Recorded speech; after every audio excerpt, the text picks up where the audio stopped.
Good morning student, class 8। बच्चों, हमारा topic चल रहा है 11.4 a force can change the state of motion. देखो बच्चों, मोशन मतलब टाइप्स के होते हैं।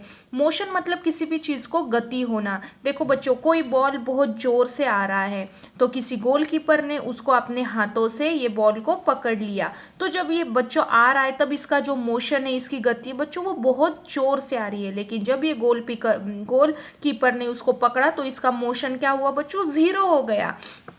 समझो एक गोलकीपर यहाँ पे खड़ा है, वो उसने उसके पैरों से इस बॉल को मारा तो ये बॉल उड़कर यहाँ पर चला गया। ये जाली है, जाली के यहाँ पे एक गोलकीपर खड़ा है बच्चों, तो उसने उसके हाथ से ये बॉल को पकड़ लिया तो इसका स्टेट ऑफ मोशन बच्चों चेंज हो गया। जब इसने इसके पैर के फोर्स को बॉल को मारा तब इसका जो मोशन था बच्चों ये इंक्रीज हो गया था। लेकिन बच्चों, जब इसने आपने ये दूसरे गोलकीपर ने अपने हाथों से इसका फोर्स कम किया तो इसका फोर्स क्या हुआ बच्चों, जीरो हो गया, माइनस हो गया। तो इसके वजह से बच्चों जो फोर्स है वो जो मोशन का स्टेट क्या हो जाते हैं, बदल देते हैं। इसने इसके पैर से मारा तो ये ज़्यादा हो गया, इसने इसके हाथों से इसको पकड़ लिया तो इसका स्टेट ऑफ मोशन बच्चों क्या हुआ, चेंज हुआ। ऐसे ही बच्चों यहाँ पर किसी ने जोर से यहाँ पर बॉल मारा है और ये लड़के ने उसका हाथ बीच में उसको रोक दिया तो ये बॉल यहाँ पर धड़क के यहाँ पर वो चला गया और ये इसके हाथ के फोर्स से इसका जो स्पीड था बच्चों वो कम हो गया और ये नीचे गिर गया। तो इसे कहते हैं बच्चों a force can change the state of motion. You might recall similar situations. For example, while taking a penalty kick in football, the player applies a force on the ball. देखो बच्चों, फुटबॉल खेलने में क्या करते हैं, जो player होते हैं वो अपने पैर से बॉल को क्या करते हैं, बॉल को फोर्स लगाते हैं। Before being hit the ball was at rest and so its speed was zero. लेकिन पैरों से मारने से पहले जो ये बॉल होता है बच्चों ये रेस्ट होता है, वो मोशन में नहीं होता है, रेस्ट होता है, मतलब वो बिल्कुल भी हिलता नहीं है।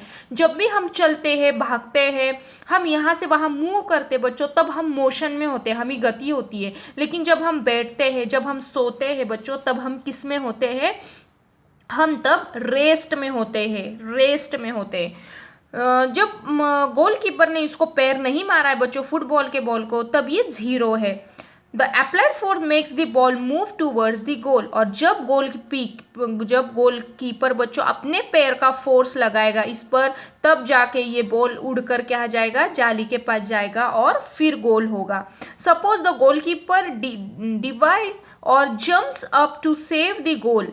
By his action, the goalkeeper tries to apply a force on the moving ball. फिर यहाँ पे एक दूसरा गोलकीपर खड़ा होता है, ये जो उड़कर बॉल आता है बच्चों वो क्या करता है, अपनी फोर्स से वो गोल होने से वो बॉल को बचाता है ताकि इसकी जो स्पीड होती है बच्चों ये दूसरा गोलकीपर उसको अपने हाथों के फोर्स से उसको नीचे ले आता है, मतलब वो गोल करने नहीं देता है। फिर ये इसका जो स्पीड इंक्रीज हुआ होता है यहाँ आकर वो स्पीड क्या हो जाता है बच्चों, जीरो हो जाता है, मतलब उसका मोशन चेंज हो जाता है। The force applied by him can stop or deflect the ball, saving a goal being scored. मतलब स्कोर होने से वो गोल को बचाता है। If the goalkeeper succeed in stopping the ball, its speed decreases to zero. मैंने आपको बताया बच्चों, ये गोलकीपर ने अपने पैरों से जोर से बॉल मारा और ये गोलकीपर ने उसको हाथों से पकड़ लिया, तब ये बहुत ज़्यादा इंक्रीज हुआ स्पीड, यहाँ पर आके रुकता है, कम होता है और उसकी स्पीड बच्चों जीरो हो जाती है। These observations suggest that a force applied on a object may change its speed. और यही एग्जाम्पल से बच्चों आपको ऐसे पता चलता है कि जो फोर्स होता है वो क्या करता है, मोशन के स्टेट को चेंज कर देता है। If the force applied on the object is in the direction of its motion, the speed of the object increases. देखो बच्चों, एक जो यहाँ पे लड़का है और ये बॉल यहाँ पे जा रहा है तो इसने अब इसके पैर से और ज़्यादा इसको मार दिया तो इसकी स्पीड क्या हो जाएगी बच्चों, इंक्रीज हो जाएगी।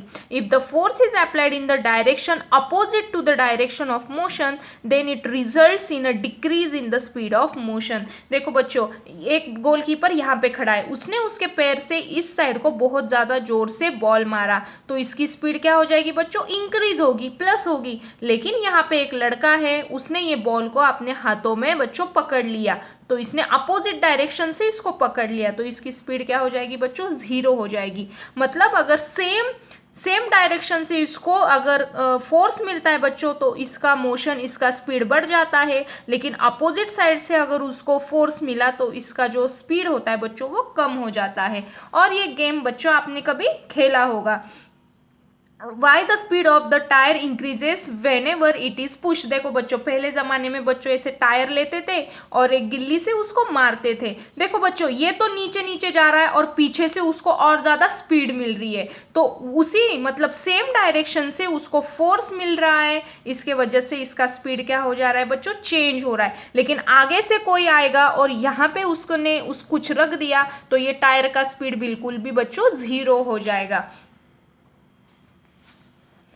Paheli is curious to know whether application of force can only change the speed of an object. Let us find out. Activity. देखो बच्चों, a ball set in motion by pushing it along a level surface and direction of motion of a ball after the strikes the ruler placed in its path. देखो बच्चों, एक तो ball आया था, फिर इसने बीच में हाथ डाला तो उसका स्पीड क्या हो जाएगा बच्चों, चेंज हो जाएगा। लेकिन यहाँ पर बच्चों आपको ऐसे दिखने को मिलेगा कि एक बॉल यहाँ से आ रहा है और यहाँ पे उन्होंने क्या उसकी स्केल रख दी, तो ये बॉल यहाँ से आने के बाद वापस उसको क्या मिला है, स्पीड का फोर्स। जो ये रूलर दिख रही है आपको, जो ये स्केल दिख रही है, स्केल का फोर्स मिलते ही वापस वो उतनी तेजी से नीचे चला गया।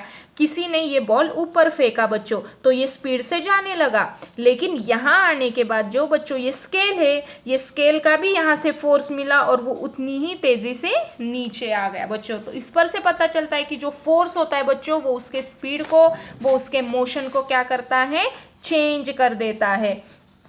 तो बच्चों इसमें हमने वही सीखा। Let us consider some more examples in a game of volleyball. अभी वॉलीबॉल में players after push the moving ball to their teammates to make a winning move. Sometimes the ball is return to the other side to the court by pushing or smashing it.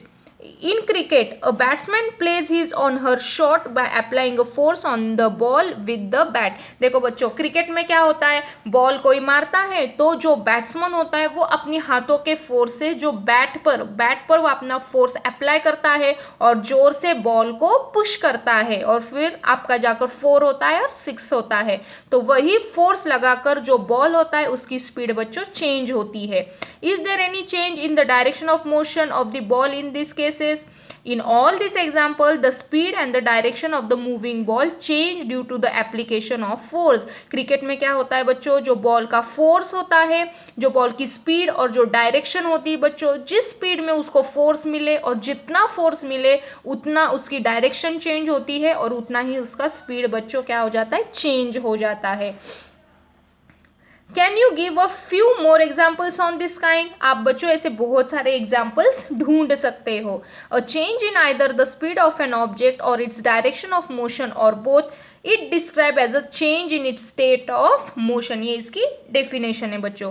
दस a force may bring a change in the state of motion of an object. इसके ऊपर से बच्चों आपको यही पता चलता है कि जो फोर्स होता है वो उसके स्टेट में क्या कर देता है, चेंज कर देता है। जो फोर्स होता है वो उसके जो मोशन, ऑब्जेक्ट का जो मोशन है बच्चों उसमें वो चेंज कर देता है। तो बच्चों आप ये पढ़ना। Tomorrow we will continue state of motion. Thank you.